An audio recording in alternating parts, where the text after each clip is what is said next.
Remue ménage. Remue ménage.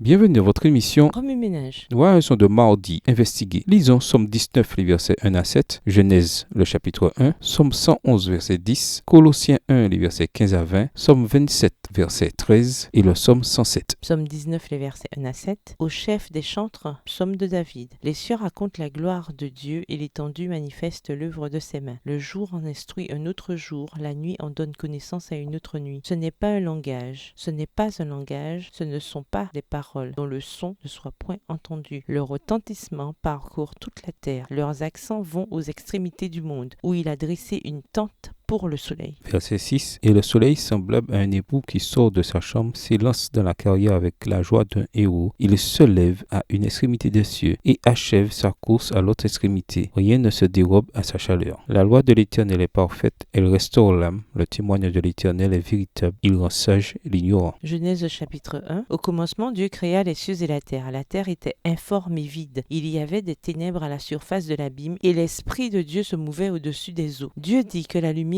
soit, et la lumière fut. Dieu vit que la lumière était bonne, et Dieu sépara la lumière d'avec les ténèbres. Dieu appela la lumière jour, et il appela les ténèbres nuit. Ainsi il y eut un soir et il y eut un matin, ce fut le premier jour. Verset 6. Dieu dit qu'il y ait une étendue entre les eaux et qu'elle sépare les eaux d'avec les eaux. Et Dieu fit l'étendue. Et il sépara les eaux qui sont au-dessous de l'étendue d'avec les eaux qui sont au-dessus de l'étendue. Et cela fut ainsi. Dieu appela l'étendue ciel. Ainsi il y eut un soir et il y eut un matin, ce fut le second jour. Dieu dit que les eaux qui sont au-dessous du ciel se rassemblent en un seul lieu et que le sec paraisse, et cela fut ainsi. Dieu appela le secteur et il appela la mât des eaux mers. Dieu vit que cela était bon. Verset 11. Puis Dieu dit que la terre produise de la verdure, de l'herbe portant de la semence, des arbres fruitiers donnant du fruit selon leur espèce et ayant en eux leur semence sur la terre. Et cela fut ainsi. La terre produisit de la verdure, de l'herbe portant de la semence selon son espèce et des arbres donnant du fruit et ayant en eux leur semence selon leur espèce. Dieu vit que cela était bon. Ainsi il y eut un soir et il y eut un matin, ce fut le troisième jour. Dieu dit qu'il y ait des luminaires dans l'étendue du ciel pour séparer le jour d'avec la nuit, que ce soit des signes pour marquer les époques, les jours et les années, et qu'ils servent de luminaires dans l'étendue du ciel pour éclairer la terre, et cela fut ainsi. Verset 16. Dieu fit les deux grands luminaires, le plus grand luminaire pour présider au jour et le plus petit luminaire pour présider à la nuit. Il fit aussi les étoiles. Dieu les plaça dans l'étendue du ciel pour éclairer la terre, pour présider au jour et à la nuit, et pour séparer la lumière d'avec les ténèbres. Dieu vit que cela était bon. Ainsi, il y eut un soir et il y eut un matin. Ce fut le quatrième jour. Dieu dit que les eaux produisent en abondance des animaux vivants et que des oiseaux volent sur la terre vers l'étendue du ciel. Verset 21. Dieu créa les grands poissons et tous les animaux vivants qui se meuvent et que les eaux produisirent en abondance selon leur espèce. Il créa aussi tout oiseau ailé selon son espèce. Dieu vit que cela était bon. Dieu les bénit en disant: soyez féconds, multipliez et remplissez les eaux des mers et que les oiseaux multiplient sur la terre. Ainsi il y eut un soir et il y eut un matin, ce fut le cinquième jour. Dieu dit que la terre produise des animaux vivants selon leur espèce, du bétail, des reptiles et des animaux terrestres selon leur espèce. Et cela fut ainsi. Dieu fit les animaux de la terre selon leur espèce, le bétail selon son espèce, et tous les reptiles de la terre selon leur espèce. Dieu vit que cela était bon. Verset 26. Puis Dieu dit: faisons l'homme à notre image selon notre ressemblance, et qu'il domine sur les poissons de la mer, sur les oiseaux du ciel et sur le bétail, sur toute la terre et sur tous les reptiles qui rampent sur la terre. Dieu créa l'homme à son image et le créa à l'image de Dieu. Il créa l'homme et la femme. Dieu les bénit et Dieu leur dit: soyez féconds, multipliez, remplissez la terre et la sujettissez et dominez sur les poissons de la mer, sur les oiseaux du ciel et sur tout animal qui se meut sur la terre. Et Dieu dit: voici, je vous donne toute herbe portant de la semence et qui est à la surface de toute la terre, et tout arbre ayant en lui du fruit d'arbre et portant de la semence, ce sera votre nourriture. Et à tout animal de la terre et à tout oiseau du ciel et à tout ce qui se meut sur la terre ayant en soi un souffle de vie, je donne toute herbe verte pour nourriture, et cela fut ainsi. Dieu vit tout ce qu'il avait fait, et voici cela était très bon. Ainsi il y eut un soir, et il y eut un matin, ce fut le 6e jour. Psaume 111, verset 10. La crainte de l'Éternel est le commencement de la sagesse. Tous ceux qui l'observent ont une raison saine. Sa gloire subsiste à jamais. Colossiens 1, verset 15 à 20. Il est l'image du Dieu invisible, le premier-né de toute la création, car en lui ont été créées toutes les choses qui sont dans les cieux et sur la terre, les visibles et les invisibles. Trône, dignité, domination, autorité, tout a été créé par lui et pour lui. Il est avant toute chose et toute chose subsiste en lui. Il est la tête du corps de l'Église. Il est le commencement, le premier-né d'entre les morts, afin d'être en tout le premier. Car Dieu a voulu que toute plénitude habitât en lui. Il a voulu par lui réconcilier tout avec lui-même, tant ce qui est sur la terre que ce qui est dans les cieux, en faisant la paix par lui, par le sang de sa croix. Psaume 27, le verset 13. Oh, si je n'étais pas sûr de voir la bonté de l'Éternel sur la terre des vivants. Psaume 107. Louez l'Éternel car il est bon, car sa miséricorde dure toujours. Qu'ainsi disent les rachetés de l'Éternel, ceux qu'il a délivrés de la main de l'ennemi, et qu'il a rassemblés de tous les pays, de l'Orient et de l'Occident, du Nord et de la mer. Ils erraient dans le désert, ils marchaient dans la solitude, sans trouver une ville où ils puissent habiter. Ils souffraient de la faim et de la soif. Leur âme était languissante. Verset 6. Dans leur détresse, ils crièrent à l'Éternel, et il les délivra de leurs angoisses. Il les conduisit par le droit chemin, pour qu'ils arrivassent dans une ville habitable. Qu'ils louent l'Éternel pour sa bonté, et pour ses merveilles en faveur des fils de l'homme. Car il a satisfait l'âme altérée, il a comblé de bien l'âme affamée. Ceux qui avaient pour demeure les ténèbres et l'ombre de la mort vivaient captifs dans la misère et dans les chaînes. Verset 11. Parce qu'ils s'étaient révoltés contre les paroles de Dieu, parce qu'ils avaient méprisé le conseil du Très-Haut. Il humilia leur cœur par la souffrance. Ils succombèrent et personne ne les secourut. Dans leur détresse, ils crièrent à l'Éternel, et il les délivra de leurs angoisses. Il les fit sortir des ténèbres et de l'ombre de la mort, et il rompit leurs liens. Qu'ils louent l'Éternel pour sa bonté et pour ses merveilles en faveur des fils de l'homme. Verset 16. Car il a brisé les portes d'airain, il a rompu les verrous de fer. Les insensés par leur conduite coupable et par leurs iniquités s'étaient rendus malheureux. Leur âme avait en horreur toute nourriture, et ils touchaient aux portes de la mort. Dans leur détresse, ils crièrent à l'Éternel, et il les délivra de leurs angoisses. Il envoya sa parole et les guérit. Il les fit échapper de la fosse. Verset 21. Qu'ils louent l'Éternel pour sa bonté et pour ses merveilles en faveur des fils de l'homme. Qu'ils offrent des sacrifices d'action de grâce et qu'ils publient ses œuvres avec des cris de joie. Ceux qui étaient descendus sur la mer dans des navires et qui travaillaient sur les grandes eaux, ceux-là virent les œuvres de l'Éternel et ses merveilles au milieu de l'abîme. Il dit et il fit souffler la tempête, qui souleva les flots de la mer. Ils montaient vers les cieux, ils descendaient dans l'abîme. Leur âme était éperdue en face du danger. Saisis de vertige, ils chancelaient comme un homme ivre, et toute leur habileté était anéantie. Dans leur détresse, ils crièrent à l'Éternel, et il les délivra de leurs angoisses. Il arrêta la tempête, ramena le calme, et les ondes se turent. Ils se réjouirent de ce qu'elles s'étaient apaisées, et l'Éternel les conduisit au port désiré. Verset 31. Qu'il loue l'Éternel pour sa bonté et pour ses merveilles en faveur des fils de l'homme. Qu'il l'exalte dans l'assemblée du peuple et qu'il le célèbre dans la réunion des anciens. Il change les fleuves en désert et les sources d'eau en terre desséchée. Le pays fertile en pays salé à cause de la méchanceté de ses habitants. Il change le désert en étang et la terre aride en source d'eau. Verset 36. Et il y établit ceux qui sont affamés. Ils fondent une ville pour l'habiter. Ils ensemencent des champs, plantent des vignes et ils en recueillent les produits. Il les bénit et ils deviennent très nombreux et ils ne diminuent point leur bétail. Sont-ils amoindris et humiliés par l'oppression, le malheur et la souffrance? Versent-ils le mépris sur les grands? Les fait-il errer dans des déserts sans chemin? Verset 41. Il relève l'indigent et le délivre de la misère. Il multiplie les familles comme des troupeaux. Les hommes d'oie le voient et se réjouissent, mais toute iniquité ferme la bouche. Que celui qui est sage prenne garde à ces choses et qu'il soit attentif aux bontés de l'Éternel. Remue-Neige, quelle relation ces versets ont-ils avec le passage principal? Quels autres versets ou promesses vous viennent à l'esprit en rapport avec Exode 20, les versets 8 à 11? Au revoir. Et à demain si Dieu veut.